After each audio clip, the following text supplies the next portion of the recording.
Hello everyone, this is Shanti Shesad from Pravin Patil Polytechnic, Bhayindar. In this session, we learn about TCP/IP protocol suites, means the number of protocols which are used in the layers of TCP/IP model.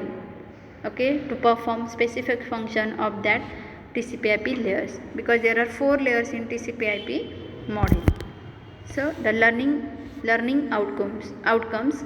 First, the introduction of TCP/IP model and their protocol suites, and then we learn today in this session about the protocols which work or which provide the services at the first layer of the TCP/IP model, that is host to host network layer protocol. That is SLIP protocol, that is serial line internet protocol, and PPP, that is point to point protocol. Introduction.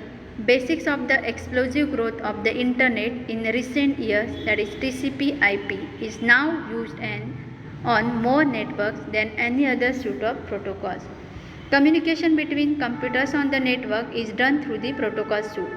A protocol suite consists of layered architecture, where each layer depicts some functionality which can be carried out by protocols.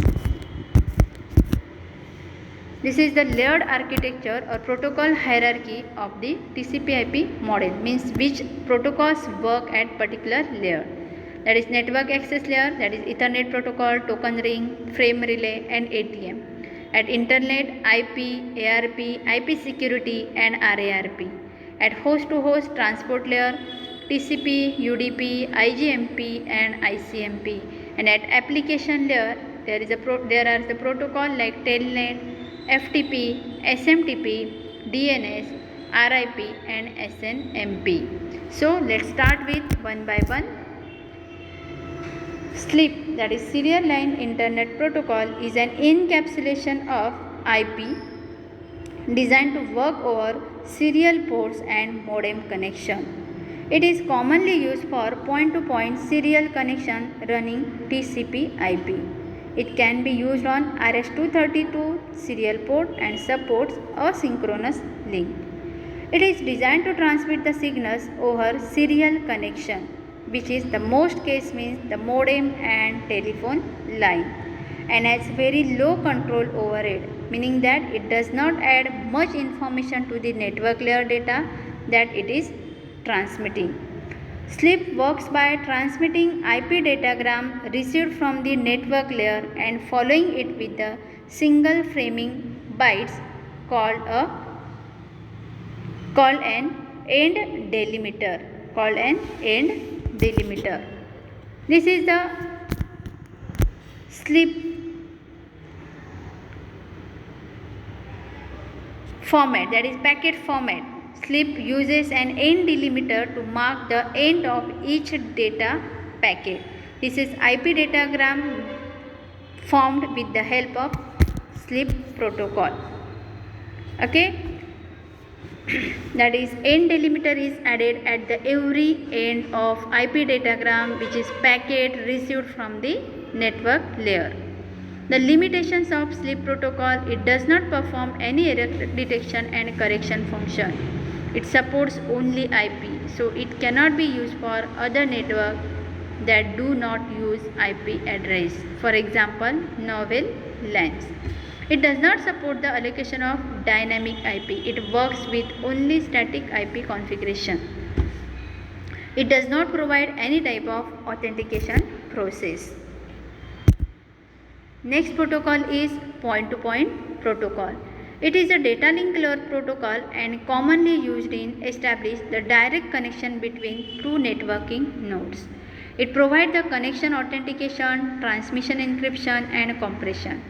It is much more developed protocol than SLIP. It is used over many types of physical network, including serial cable, phone line, trunk line, and cellular phone. But SLIP is only used for serial cable, that is telephone line. It specialized radio link and fiber optic links such as SONet. PPP is the protocol we use when we access the internet by establishing dial-up connection to an internet service provider. The services provided by PPP. It defines the format of the frame to be exchanged between the devices. It defines how two devices can negotiate or communicate the establishment of link and exchange of data. PPP defines how the network layer data are encapsulated in data like link frame because it works at data link layer. It defines how two devices can authenticate each other. It provides multiple network layer services supporting a variety of network layer protocols. It provides connection over the multiple links. It provides network address configuration. This is particularly useful when a home user needs a temporary network address to connect to the internet. Point-to-point protocol frame format. This is the frame format of point-to-point protocol. This function of every field in the point-to-point protocol frame format. First is a flag bit field, that is 1 byte, and it identifies the boundaries of point-to-point frame, that is each frame begins and ends with flag bits, and this is 1 byte 8 bit in length. Address field consists the value indicating that packet is addressed to all the recipient. Address field indicate the address of destination. Address field is 1 byte, that is 8 bit. When the address field contains all ones, this indicates that all the stations are to accept the frame, that is broadcasting. Control field, that is 1 byte field. PPP normally runs in connectionless mode, therefore control field is set to 1 1 and remaining are all zeros. This indicates unnumbered frame, that is frame does not contain the sequence number and there is no flow and error control. Next is the protocol field, that is 2 byte fields, and it defines the information of data field. The protocol field is 1 or 2 byte long. Next field is data field, that contains the actual data which we want to transmit plus padding if necessary. The length of the data field is vary. Next, the frame sequence, that is FCS. It is a 24 byte long and contains the CRC code, check redundancy code. It checks the length of all fields in the frame. What are the advantages of PPP over SLEEP? It provides the error detection. Unlike SLEEP, it supports only IP, but it supports all other multiple protocols. It supports the dynamic allocation of IP address, but SLEEP only provides static IP allocation. It provides the authentication. Address notification enables the server machines to inform a dial-up client of its IP address for that link. SLEEP requires that the user manually configures this information. PPP supports password authentication, then challenge handshake authentication protocols.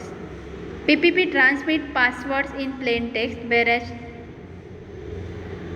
CHAP uses the encryption for authentication. PPP supports the multiple protocols to operate on the same link. For example, both IP and IPX traffics can use the same point-to-point link. What is the difference between PPP and SLEEP protocol? SLEEP supports only IP and PPP supports IP as well as other protocol. SLEEP only supports statically IP address assigned, but PPP supports static as well as dynamic IP addressing. SLEEP does not provide any form of authentication, but point-to-point protocol provides the authentication and security. SLEEP does not support error detection and correction. PPP supports error detection and correction. SLEEP not an approved internet standard, but PPP is official internet standard. SLEEP supports only synchronous transmission of data, and PPP supports synchronous as well as asynchronous data transmission.